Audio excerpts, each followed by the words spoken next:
Can Delaware State overcome a lackluster offense? But better yet, will they even need to? What D2 HBCU teams made the top 25 poll? And Grambling State is close to naming their quarterback. Oh, yeah, it's locked on HBCU. Play my music. You are Locked On HBCU, your daily podcast covering HBCU sports. Part of the Locked On Podcast Network, your team every day.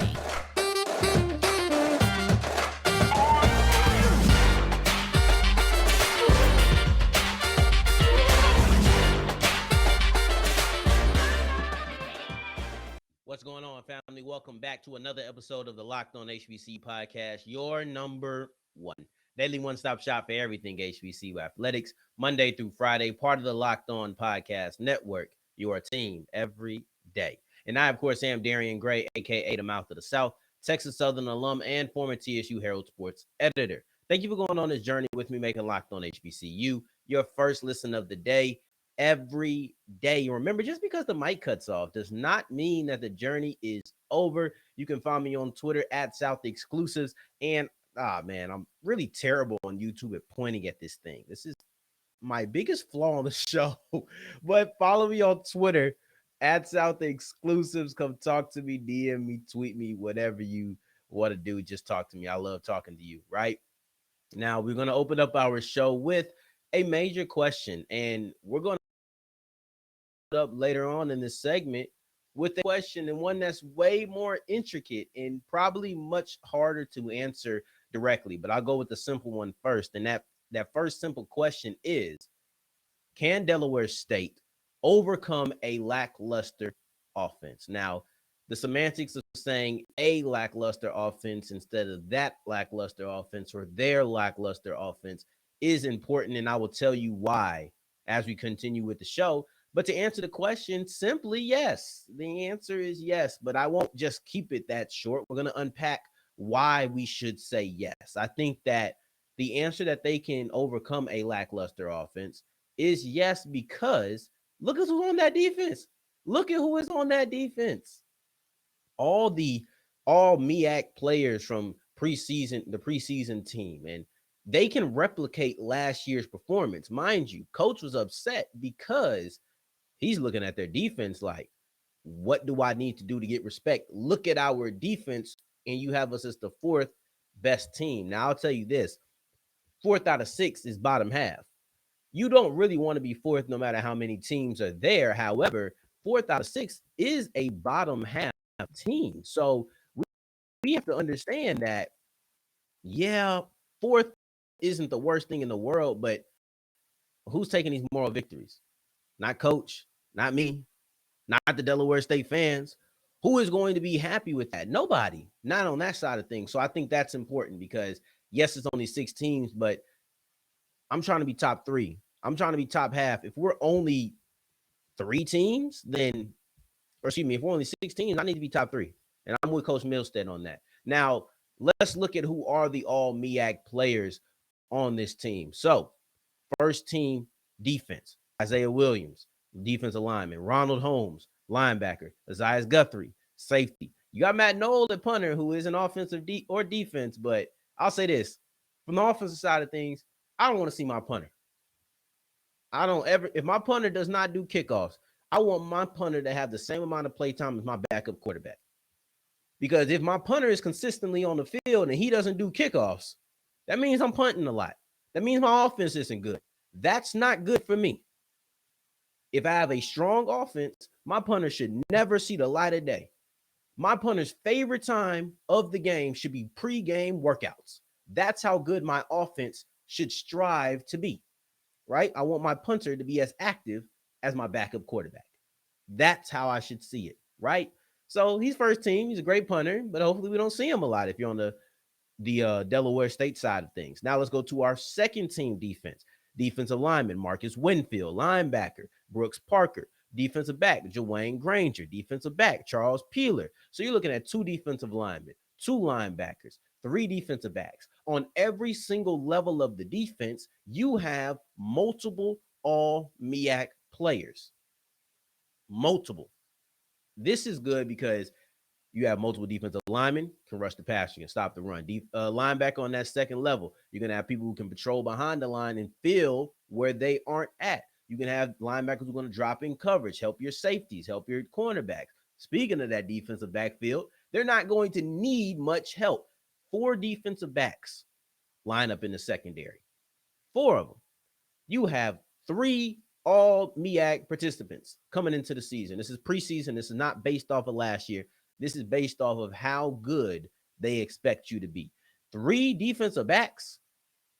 You're looking at a situation where you should have a lockdown secondary. All of these metrics, you have 7 defensive players who are all MEAC players coming into the season. You should have a really good defense. So when you have the question of can you overcome that offense, well, the talent would say yes. However, to complicate the question, will you need to? Actually, let's back it up. Let's complicate the answer, because it also depends on how far you're trying to go and what the offense is going to look like. The performance does matter. See, let's just say you're going to be a lockdown defense, which the talent says that you can be. Are you going to be able to be a contender if that offense is bad? I don't think so. I think South Carolina State and North Carolina Central have proven themselves at least last year and have built up enough trust that going into this year, they'll be too good for you to be that one-sided. So you got to have at least a decent offense to complicate that answer. There's a little bit of a stipulation on there as well. See, now, if you're just talking about being a good team, yeah, you could be the 4th seed out of 6 and still be a pretty good team, right? You right there neck and neck. However, if you're looking at being a championship contender, I don't think you can do that with simply a strong defense and a lackluster offense. Now, remember, I said that saying a lackluster offense instead of that or their lackluster offense was an important point to realize in the wording of the question. We don't know they're going to be lackluster. This is all prediction, and this is based upon the fact that Coach Milstead is upset. He said, we have a strong defense. Okay, well, they must be doubting you because your offense. And when you look at the lack of amount of offensive players on the all-MEAC team, you have 2 players on second team all offense. That's it. No first team all offense, just 2 offensive linemen, Dylan Marshall and Brandon Bradford, on your second team offense. And listen, there's only 6 teams in the conference. So you should have representation on most of these lists. First and second team, you should have some representation. However, they clearly do not expect your offense to be that good. It's reflected in the all MEAC teams. It's reflected in the preseason predictions and standings. It's reflected in this. We see how they think about you. Now, the reason I say I don't know is because Coach Milstead has admitted there was inconsistent quarterback play last year, but he also believes in the development. I have not seen the development because I have not been around Delaware State. I cannot speak to or against the development of the quarterback, but I will say this. In order for them to truly contend, they should not have to overcome a lackluster offense.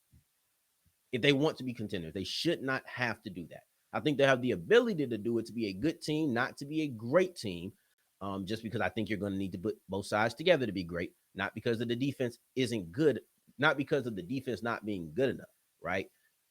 So I'll say this. If your quarterback play can be consistent, preferably positively consistent, because you can be consistently bad and nobody really wants that. But if you can be consistently good, they have the ability with the defense that they have to be real contenders. That development on the quarterback play, because that's going to be important. That's the leader of the offense.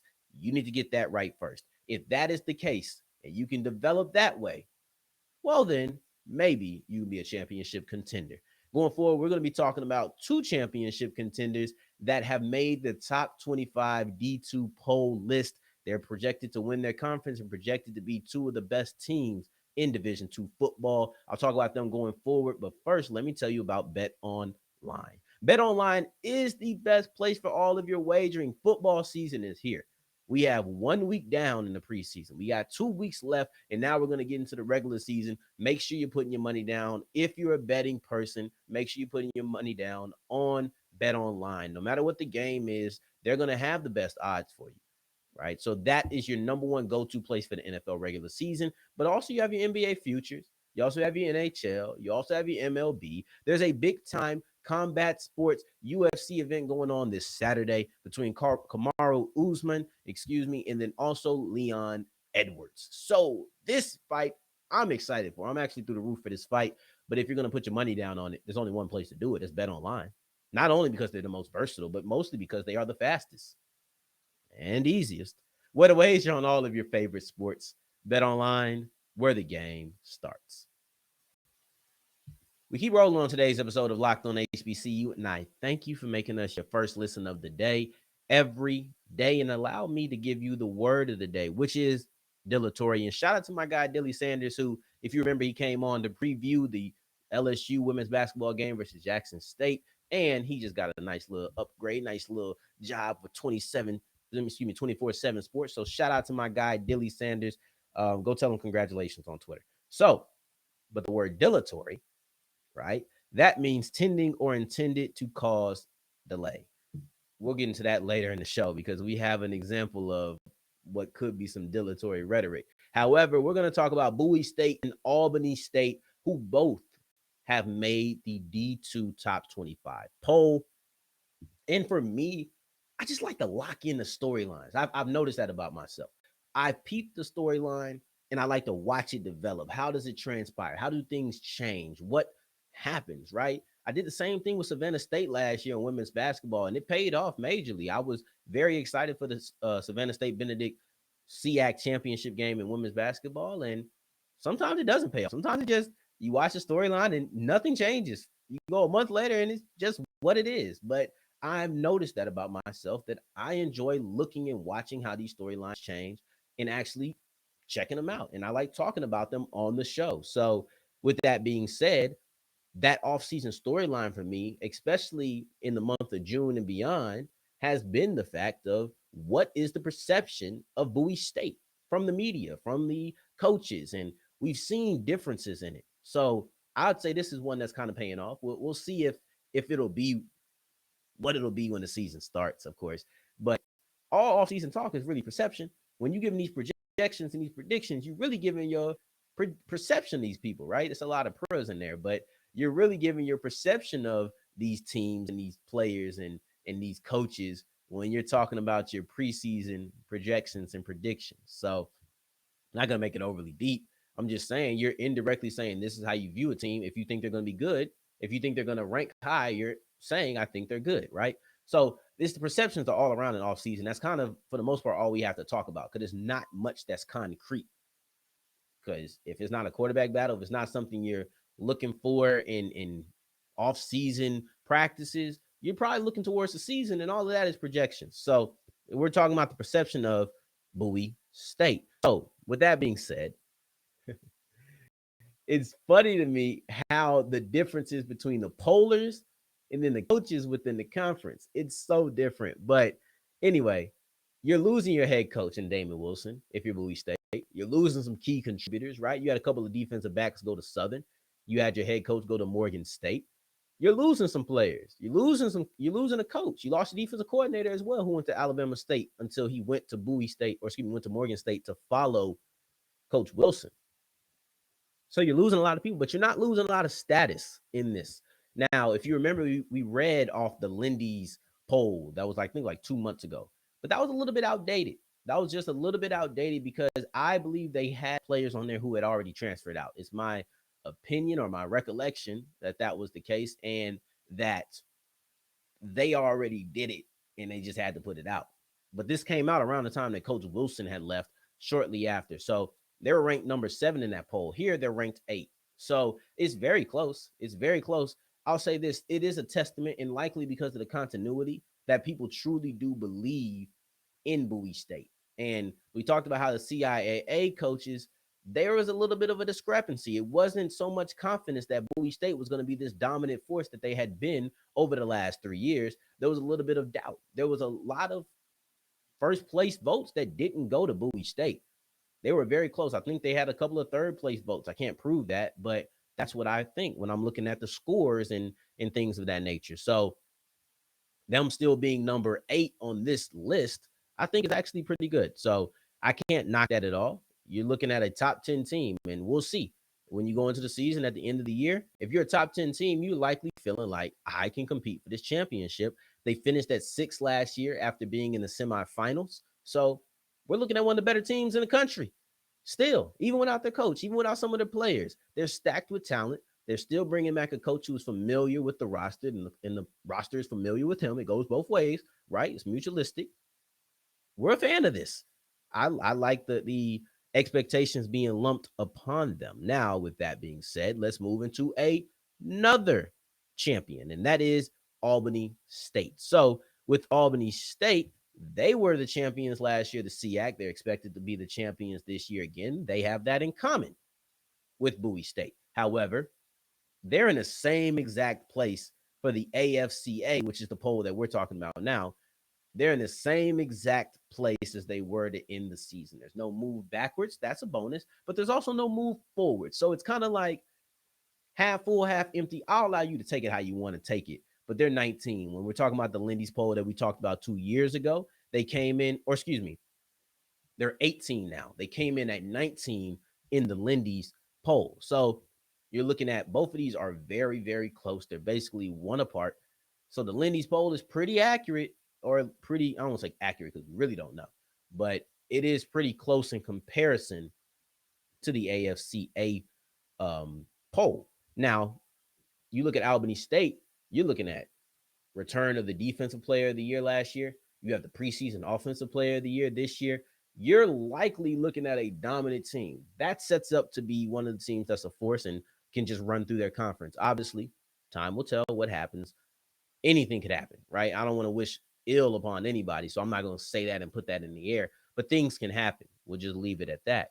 Now, 2 other HBCU teams got votes here. We're talking about Virginia Union and Shaw, not Fayetteville State.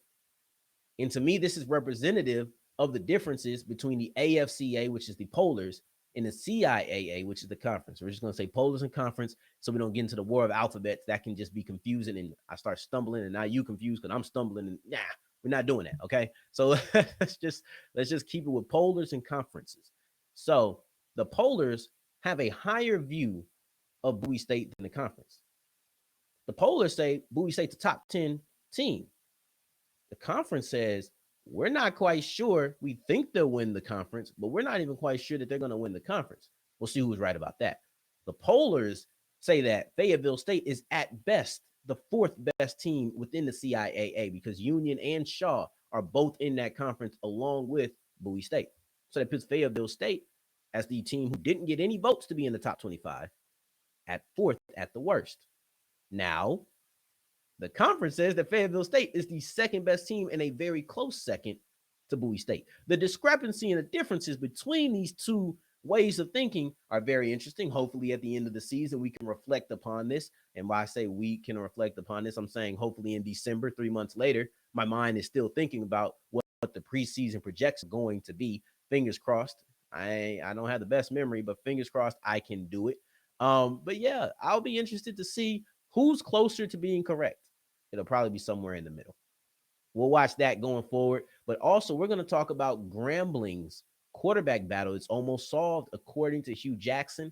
And even if it's not completely situated going into the season, they have a defense that can at least be a safety net. We'll talk about that going forward on Locked On HBCU.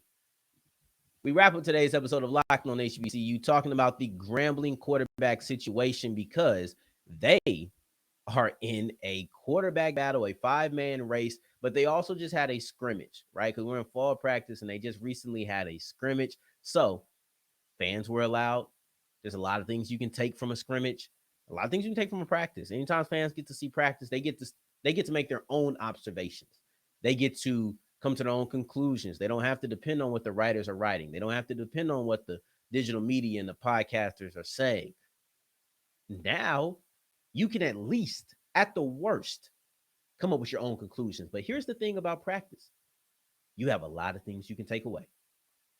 There is a lot of things you can take away from practice in the sense that I can look at that way and that way and that way and that way. Sometimes you got to narrow your focus and just put some blinders on. And that's what we're doing here. And we're coming away with our 2 takeaways that both kind of converge into a central theme. And that's the quarterback position. So here's the two takeaways. One, the quarterback battle is soon to be resolved. They're soon to name a starter. And then two, the defense can hold the team down this year. Like I said at the beginning of the segment, it is a 5-man race. Whew. Now, I love 5. Nothing's greater than the 5, but I also don't want any more quarterbacks added to this battle. 5 feels a little bit excessive to me, but you're trying to find the best guy. So it's no such thing as excessive. I just wouldn't want a 5-man quarterback battle. This is a huge race for quarterback one, right? Because, I mean, it's the leader of your team. I don't know if there's any way to understate how important the quarterback position is. Now, let's talk about what Coach Jackson had to say, because I wasn't at that scrimmage. I wasn't present, right? So I can only go based off of what do the coaches say. Can't tell you what my eyes saw. So here was Coach Jackson said. Here's what Coach Jackson said, excuse me. I think we're where we need to be at this point. We've got to name a quarterback soon at some point of time here, because I think that's what it takes to take the team over the top. Somebody they can go follow and believe in, and we're getting closer to that. I fully agree. Like I said, I'm not a fan of 5 players. It's likely a 3-man race. I refuse to believe that all 5 are right there together. There's got to be a group of 3, maybe 2 that are just standing out more than the others. I refuse. If there's 5 people clumped together, you either have the greatest quarterback room of all time, or you might have the worst, because there shouldn't be 5 players all on equal footing. And I've heard relatively good things that the players have been playing well. So it's my likely thought. It's just my suspicion. There's 3 players in there who are standing out more than anybody else. Here's another part of the quote that he said about the quarterback position, or the quarterback battle specifically. He said, today there were some good things and there were some throws I wanted to jump on some people about. But at the same time, there were some plays that were made, and that's all you ask for. They didn't turn the ball over, and that's really important. Now, he says that when speaking to the fans who saw some throwaways, and they might think it's a bad play, but it's not. It's actually a good play. It's actually the play that they want. Now, this could be a dilatory coach speak. This could be some dilatory coach speak where you're just, and we know coach speak when you hear it. I mean, it's not a lie. It's just, we're just going to keep pushing this down. Like, we're just going to keep pushing this question away. We'll find out. We'll be here. It's just little things where they're not really trying to give you much of an answer, right? So they'll name a quarterback when they name it. Hopefully he's telling the truth about it being sooner, because I do believe that going into week 1, like the start of week 1, you don't want to still be wondering or have the team wondering who that quarterback's going to be. You just don't. Preferably, you would like to have it a full week before the season. So I'm looking at next Monday, I guess, because you have this Saturday, next Saturday, and then the Saturday after that, they're going to be playing football. So, yeah, I'm looking at Monday. I want to know who the Grambling starting quarterback is by Monday. Let them have 2 weeks to be the leader, because being a leader is a part of being a quarterback. So let them be the leader. Let them do what they do, and let the team rally behind them. Now, that being said, if they don't get the answer right, because obviously this is a close battle, nobody is pulling away. I can say that firmly with absolutely no knowledge, insider knowledge. Nobody's pulling away. If anybody were to be pulling away, you would either A, hear about it, or B, you would already have a quarterback name. You might have somebody who's taking a step away from the pack, but nobody's pulling away, right? I still think it's probably 3 quarterbacks in general who are just up there. And, you'll see that, but they call it a 5-man race because they got 5 people in there. So that being said, if you don't get it right the first time week 1, you have the opportunity to change. You don't want to change too much, because that means your offense is doing very, very bad, especially if you get to week 6, 7, and you're changing quarterback still, and it's not because of injury. You're not happy with your offense, and you're likely not winning a lot of games. So you have that. But until you get it figured out in the first 2 weeks, maybe, you still got the defense. And with the defense, this is what he had to say. I think the strength of this team is our defense. The defense is the heartbeat of this team. We have some very talented players over there that everybody knows, and they're really coming on. That's much more believable to me. I can buy that much more than we're figuring out. It just sounds, I have less doubt or less belief that this could be coach speak than the other way around. So that's kind of how I'm looking at it. If the defense is the heartbeat of the team, then that likely means that the defense can be a safety net in case you have to experiment with the offense at the beginning of the season. Once again, you probably don't want to do that more than 2, if we're being very generous, 3 games. But the defense can hold it down, and they can hold you down to a couple of victories.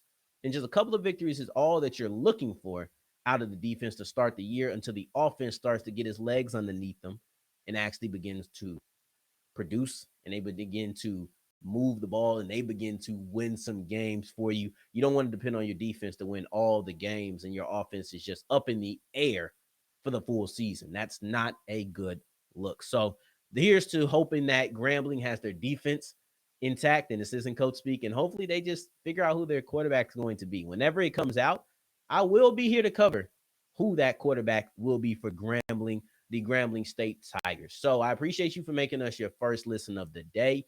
Every day for your second listen of the day, make sure you're checking out our conference shows like Locked on ACC, Locked on SEC, Locked on Big 12, and Locked on Pac-12, excuse me. They're putting up some great content for the Power 5 conferences, so go check them out. In the meantime, in between time, if you're looking for me, you can find me on Twitter at South Exclusives. Now, on tomorrow's episode, we're going to be talking about the Morgan State wrestling head coach. They will be starting up their program in 2023, and they have found a man to head the program. In the meantime, in between time, like I'm saying, you can find me on Twitter at South Exclusive. Until the next time that we hear each other, family, take care, stay blessed. Peace.